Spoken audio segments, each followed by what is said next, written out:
السلام عليكم ورحمة الله وبركاته. ازيكم عاملين ايه؟ يا رب تكونوا بخير. اهلا بيكم معايا في اسماء في المطبخ. النهارده جايلكم بفيديو جديد. حطي لايك للفيديو واشتركي معايا في القناة لو اول مرة تشوفيني من كلمة اشتراك الحمراء اللي تحت الفيديو، وكمان فعلي الجرس عشان يجيلك اشعار بكل الفيديوهات اللي انا بنزلها. النهارده فيديو جديد ويوم جديد، وتعالوا كده قبل ما نبدأ نقول اللهم صل وسلم وبارك على سيدنا محمد وعلى اله وصحبه وسلم. النهارده زي ما انتوا شايفين عاملين بقى ايه، عكاوي. هنعمل كده طاجن عكاوي بطريقه حلوه جدا جدا هتعجبكم ان شاء الله. تعالوا بس كده نشوف هنعمل ايه. اول حاجه بقى كده عملتها، جبت الكوارع وغسلتها كده غسله محترمه كده واديتها شطفه محترمه، بحيث ايه اي حاجه فيها لو فيها اي حاجه ايه تتشطف كويس. وهنقعها طبعا كده في محلول ملح وميه وليمون عشان لو فيها اي ريحه ولا اي حاجه نتخلص منها. طبعا كلنا عارفين ان العكاوي مش بيبقى فيها 100% لحمة، بتبقى جزء ابيض يعني كده وجزء لحمة. فطبعا دي يعني ايه لعشاق اللحوم واللي ليهم مزاج يعني في اللحوم وكده. المهم بقى ايه، بعد ما غسلتها وغسلت الحوض جبت بقى الخضار اللي انا ايه، يعني البوكيه جرنيه اللي هستخدمه في الشوربة بتاعه العكاوي. طبعا العكاوي والكوارع والحاجات اللي زي دي كل ما هتظبطي الشوربة بتاعتها كل ما هتديكي طعم احلى. فانا طبعا يعني كل واحد على حسب ما بيحب ايه في الشوربه. انا هحط طماطم واحط بصل واحط جزر واحط فلفل. مش عارفه احط فلفل ولا لا، بس يعني كل ما تحطي فيها نكهه او خضار حلو كل ما هتديكي نكهه كويسه والشوربه هتكون صافيه وحلوه ومش هيكون فيها اي ريحه زفاره تضايقك. المهم بقى ايه، نقلنا كده على البوتاجاز، وبعد ما الميه غلت رحت نازله كده بالعكاوي. نزلت بقى بكل الكمية اللي عندي، وبعد كده هبدأ ايه انزل بالبوكيه جرنيه او الخضار اللي هبدأ ايه اظبط بيه الشوربة. وعايزة اقول لكم بقى على حاجة، ان العكاوي دي جملي فاخدت وقت طويل قوي في السوا، بس انا ايه لحقت نفسي. يعني بعد اول ساعة حسيتها ان هي لسه ناشفة قوي، رحت نقلها كلها كده زي ما هي بميتها بكل حاجة في حلة الضغط. ما اخدتش معايا ساعة زمن وكانت مستوية.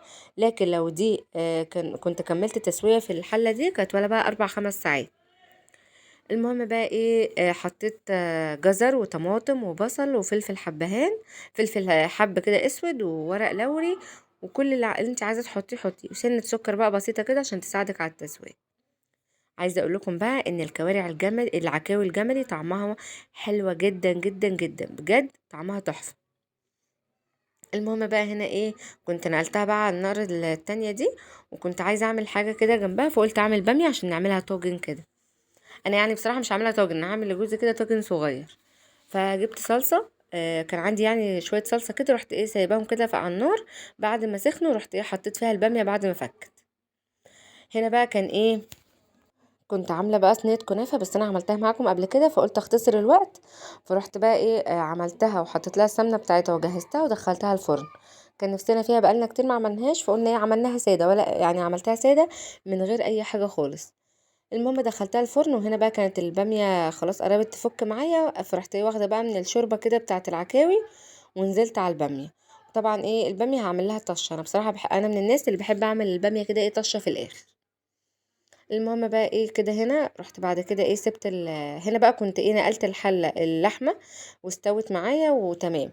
بعد كده رحت جايبه بقى ايه صينيه، عملت فيها بصل كتير جوانح وفلفل برضو شرايح كده، وشوحته دبل بس معايا. بعد كده رحت حطيت له ملح وفلفل اسود، وهدي بقى ايه الخضار اللي انا عاملاه ده تشويحه بسيطه. عايزه تحطي فصين توم حطي، بس انا بصراحه ما حطيتش. بس التوم بيديها برضو نكهه حلوه. وبعد كده رحت نازله بقى كده بالعكاوي بعد ما استوت معايا. عايزه اقول لكم كانت مستويه جدا وحلوه جدا جدا، بس طبعا اللي نفعني زي ما قلت لكم حله اللي هي البريستو او حله الضغط. المهم بعد ما شوحت الخضار، كل ما هتكتري الخضار ده بيبقى ايه طعمه حلو قوي لما بتغمسيه وكده. رحت نازله بالعكاوي، وبعد كده رحت مديها كده ايه كام مغرفه كده من الشوربه عشان ايه تتشرب كده منها وتبقى طعمها حلو. هسيب بقى كده العكاوي تاخد غلوه مع نفسها، بس ايه قلت اظبط الايه التوابل بتاعتها. هحط بقى كده هرش عليها كده جوزة الطيب. جوزة الطيب بتليق قوي مع كباب الحله مع عكاوي، مع الحاجات اللي فيها لحوم بتبقى لايقه جدا وبطعمها بيغير الحاجه تماما. المهم اديتها كده رش على الوش من جوزة الطيب، وهديها برضو رشة من الفلفل الاسود، وايه والدنيا هتبقى تمام كده. الطاجن مجهز معايا، فاضل بس ايه خطوة واحدة.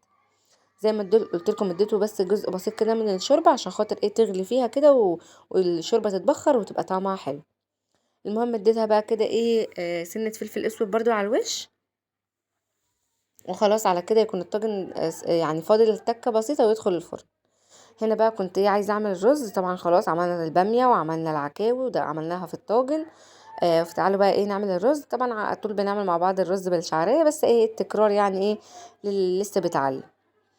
جبت بقى ايه اي ماده دهنيه، زبده، سمنه، زيت، وشوحت فيه كده الشعريه. كنت بقى غاسله الرز، هبدا بقى كده ايه انزل بالرز على الشعريه بعد ما تحمر معايا. وخلاص بقى كده ايه الرز جاهز معايا، فاضل بس ان انا ايه اديله الميه بتاعته. عايزه اقول لكم ان انا من الناس اللي بتحب تعمل الشعريه كتيره مع الرز، يعني بتديها طعم حلو جدا. المهم بقى ايه هشوح كده الرز وانزل بالميه، وطبعا كميه الرز بتبقى قد كميه الميه عشان ايه ما يعجنش معاكي. خلاص كده ايه الرز بقى جاهز عندي. هغطي عليه بقى كده وهحطه على نار هاديه عشان يستوي براحته وما يلزقش مني. نظبط الملح. وخلاص كده يبقى برضو ايه الرز جاهز معايا. هنعمل دلوقتي بقى الشوربه. طبعا انتوا عارفين كل ما بيكون عندي شوربه لازم اعمل ايه طبق كده شوربه شعريه بيبقى طعمه حلو جدا. هشوح بقى الشعريه مع نفسي انا عشان برضو ايه ما تاخدش وقت معاكم وما ايه ما زهقكوش معايا. طبعا كانت الشوربه جاهزه عندي، طعمها سكر تحفه تحفه بجد يا جماعه. العكاوي الجملي تحفه، شايفين شوربتها اصلا مليانه دهون حلوه جدا. المهم بقى ايه خلاص كده شوحت الشعريه ونزلت عليها بالشوربه كده بقت جاهزه معايا.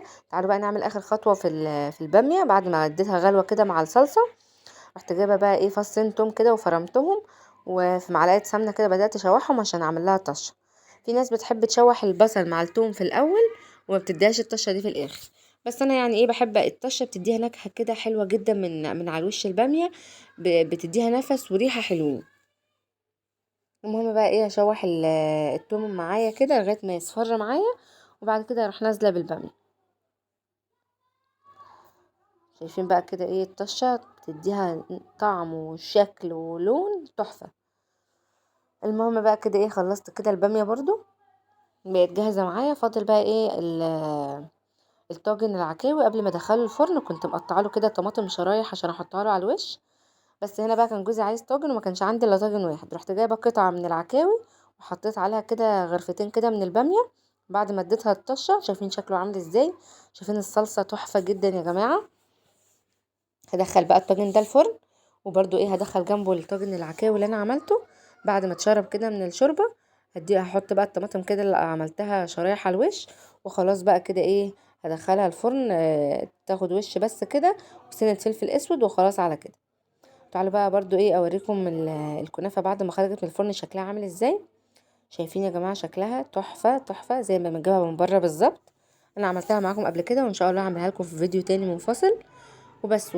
وهنا بقى كنت غرفت الاكل وخلصنا بقى الاكل واكلنا. وبعد كده طلعت الكنافه من الفرن. وطبعا انتوا عارفين الكنافه بتحتاج سيرب تقيل بارد لو الكنافه لسه طالعه من الفرن سخنه. فانا سبت السيرب يبرد شويه و ويعني بعمل الاول السيرب بيبرد، وبعد كده اول ما الكنافه بتطلع سخنه من الفرن بروح ايه مديها الشربات بتاعها.